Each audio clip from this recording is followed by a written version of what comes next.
Hello everyone, welcome back to our channel B R learner. हमने class 12th की business studies का number नंबर 5, मेरी बुक में ये चैप्टर नंबर 7 है। हमने चैप्टर नंबर 5 ऑर्गेनाइजिंग स्टार्ट किया था, जिसमें कि हमने कंप्लीट कर लिया था मीनिंग ऑफ ऑर्गेनाइजिंग। साथ ही साथ हमने देखा था कैरेक्टरिस्टिक्स ऑफ ऑर्गेनाइजिंग। उसके बाद हमने देखा था objectives of organisation and the steps in organising process. उसी के आगे आज हम देखने वाले हैं प्रिंसिपल ऑफ ऑर्गेनाइजेशन। जो वीडियो स्टार्ट करते हैं। Organisation is the establishment of relationship among various person and position in the organisation. Organisation क्या करता है? हमारे संगठन के अंतर्गत जितने भी हमारे लोग काम करते हैं या जिस पोजीशन पर वो काम करते हैं उनके बीच संबंध को स्थापित करता है। It also involves the assignment of responsibility and delegation of requisite authority for carrying out the assigned task efficiently and systematically.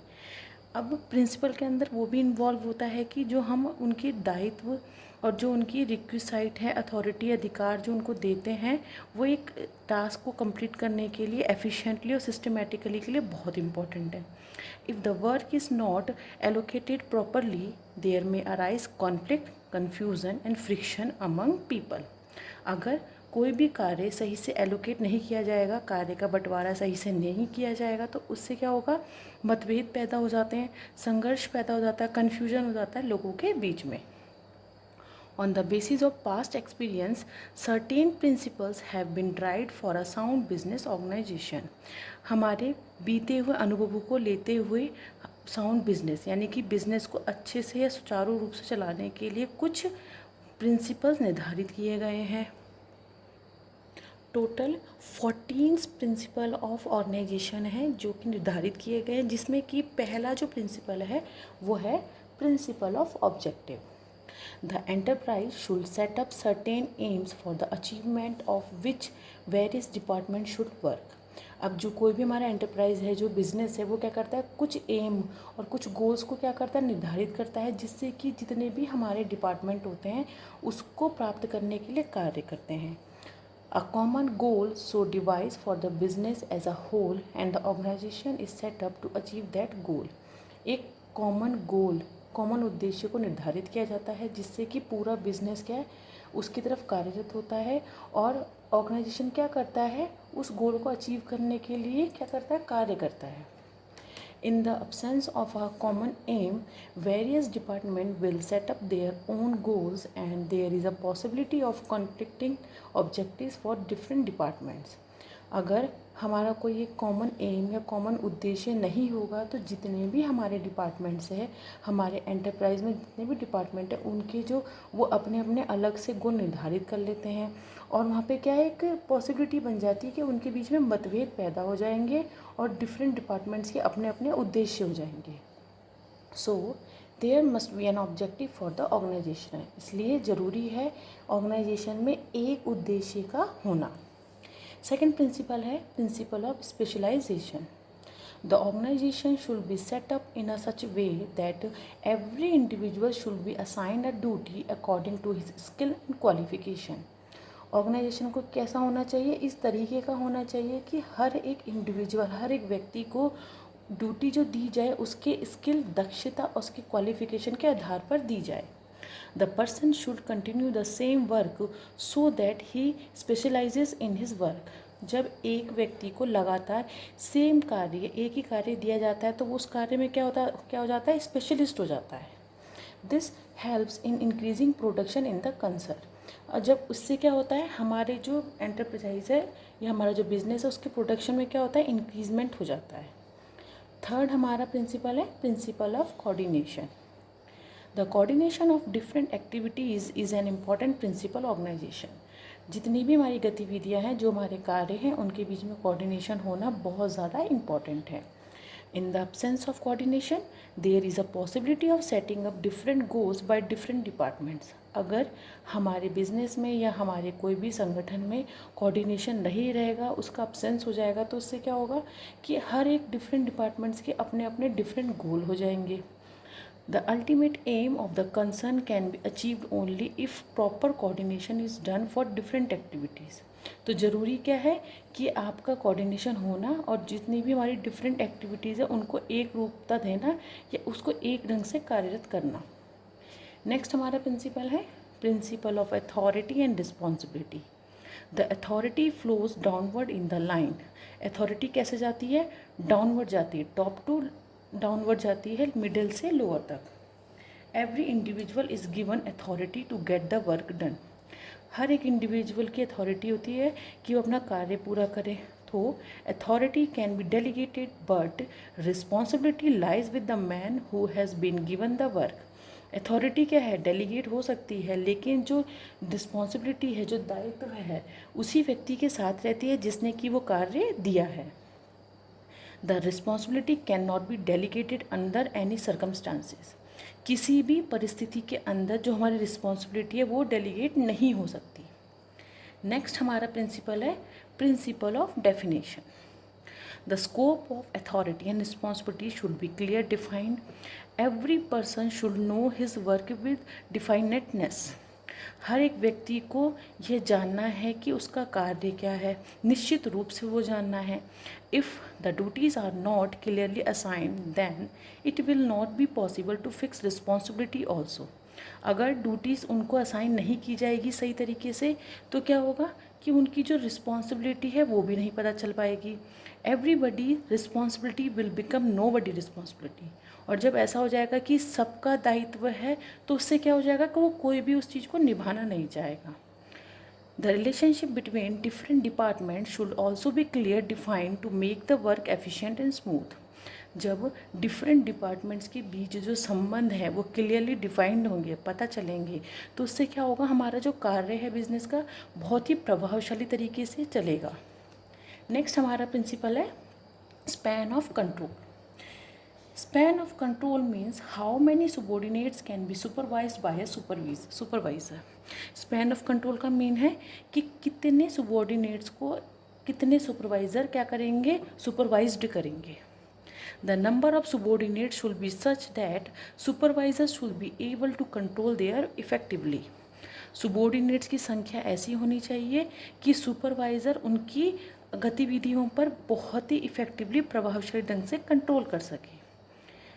If the span of control is disproportionate, it is bound to affect the efficiency of the workers because of slow communication with the supervisor। अगर हमारा span of control क्या होगा, असंगत होगा, तो उससे क्या होगा, जो वर्कर की एफिशिएंसी है वो बहुत कम्युनिकेशन की वजह से, स्लो कम्युनिकेशन की वजह से अफेक्ट करेगी, उससे सुपरवाइज़र को भी तकलीफ हो जाएगी। नेक्स्ट हमारा प्रिंसिपल है principle of balance. The principle means that assignment of work should be such that every person should be given only that much work which he can perform well।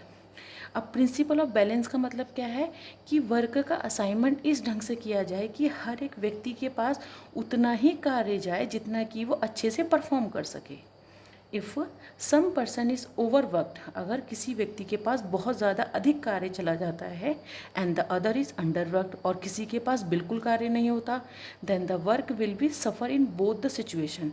तो इन दोनों परिस्थिति में क्या होगा, कार्य जो है वो सफ़र करेगा। नेक्स्ट हमारा प्रिंसिपल है principle of continuity. The organisation should be amendable according to the changing situation. Organisation में हमेशा संशोधन होना चाहिए, जैसे कि हमारी परिस्थितियाँ चेंज होती हैं उसके आधार पर। Everybody there are changes in methods of production and marketing system. हर एक दिन क्या होता है, मेथड प्रोडक्शन के जो भी मेथड होते हैं वो भी चेंज होते चले जाते हैं, और जो हमारा मार्केटिंग सिस्टम है उसमें भी चेंजमेंट होता है, इसलिए ऑर्गेनाइजेशन में भी संशोधन होना बहुत ज़रूरी है। The organisation should be dynamic and non static. Organisation कैसा होना चाहिए, गतिशील होना चाहिए, ना कि स्थिर।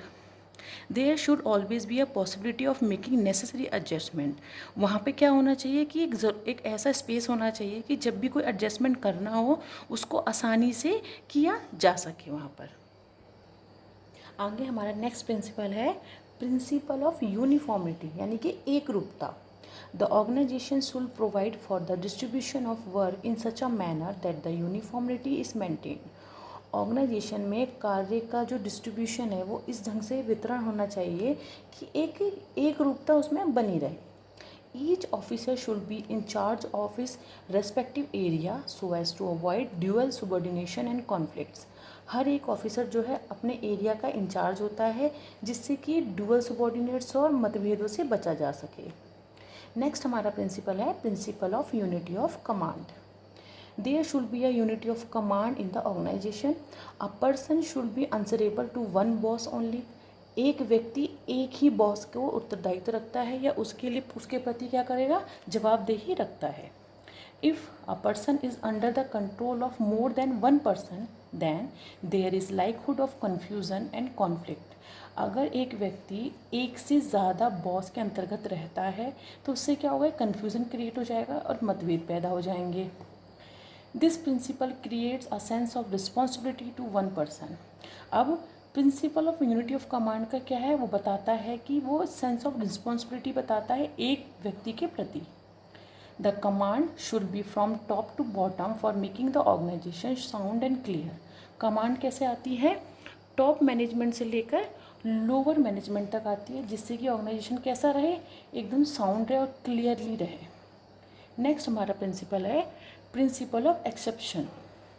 This principle states that top management should interfere only when something goes wrong. जब कोई भी टॉप मैनेजमेंट है वो किसी भी एक्टिविटी में तब जाके इंटरफेयर करेगा जब कुछ कार्य गलत हो रहे होते हैं।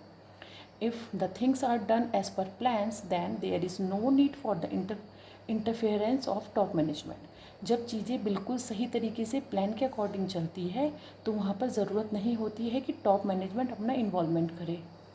Principle of exception allows top management to concentrate on planning and policy. Principle of exception क्या करता है, टॉप मैनेजमेंट को अलाउ देता है कि वो सिर्फ प्लानिंग और पॉलिसीज़ पर ध्यान दे। Important time of management is not wasted on avoidable supervision. हमारा जो कीमती समय है, मैनेजमेंट जो वो कीमती समय अपना किसी भी अनअवॉइडेबल सुपरविज़न के ऊपर वेस्ट ना करे। नेक्स्ट हमारा प्रिंसिपल है principle of simplicity. The organisational structure should be simple so that it is easily understood by each and every person. हमारा जो संगठनात्मक संरचना होती है वो बिल्कुल ही सिंपल होना चाहिए, जिससे कि वो हर एक व्यक्ति द्वारा समझा जा सके। The authority, responsibility and position of every person should be made clear so that there is no confusion about these things. अगर अथॉरिटी, दायित्व और जो पोजीशन है वो हर व्यक्ति द्वारा एकदम क्लियर होंगे, समझे जाएंगे, तो वहाँ पर कोई भी कन्फ्यूज़न नहीं होगा, जिससे कि हमें मदद होती है। It helps in smooth running of the organisation. Organisation को एक स्मूथ तरीके से चलाने में हेल्पफुल होता है। नेक्स्ट हमारा प्रिंसिपल है principle of efficiency. The organization should be able to achieve enterprise objective at a minimum cost. Organisation क्या करता है, ये सुनिश्चित करता है कि जो उसका ऑब्जेक्टिव है वो कम से कम लागत पर अचीव किया जा सके। The standard of cost and revenue are predetermined and the performance should be according to these goals. जो भी हमारी स्टैंडर्ड कॉस्ट होती है या जो भी हमारा रेवेन्यू होता है वो तो प्री डिटरमाइंड होता है, पहले से उसका अनुमान लगाया जाता है, लेकिन जो परफॉर्मेंस होती है वो कैसी होनी चाहिए, गोल्स के according. The organization should also enable the attainment of job satisfaction to various employees. अब हमारा लास्ट प्रिंसिपल है scalar principle. This principle refers to the vertical placement of supervisor starting from top and going to the lower level. ये principle क्या बताता है हमें, supervisor कहाँ से स्टार्ट होते हैं, टॉप से लोअर लेवल की तरह, यानी कि डाउनवर्ड जाते हैं। The scalar chain is a prerequisite for effective and efficient organisation. किसी भी प्रभावशाली ऑर्गेनाइजेशन के लिए स्केलर चेन क्या है, बहुत ज़्यादा इम्पॉर्टेंट है। तो ये था आज का वीडियो, जिसमें कि हमने देखे हैं प्रिंसिपल ऑफ ऑर्गेनाइजेशन, बिल्कुल डिटेल एक्सप्लेनेशन के साथ देखें, लाइन बाय लाइन देखें, बहुत अच्छे से और क्लियरली। वीडियो आप देखिए, वीडियो पसंद आया तो लाइक शेयर एंड सब्सक्राइब कीजिएगा for the next upcoming videos के लिए। Thank you.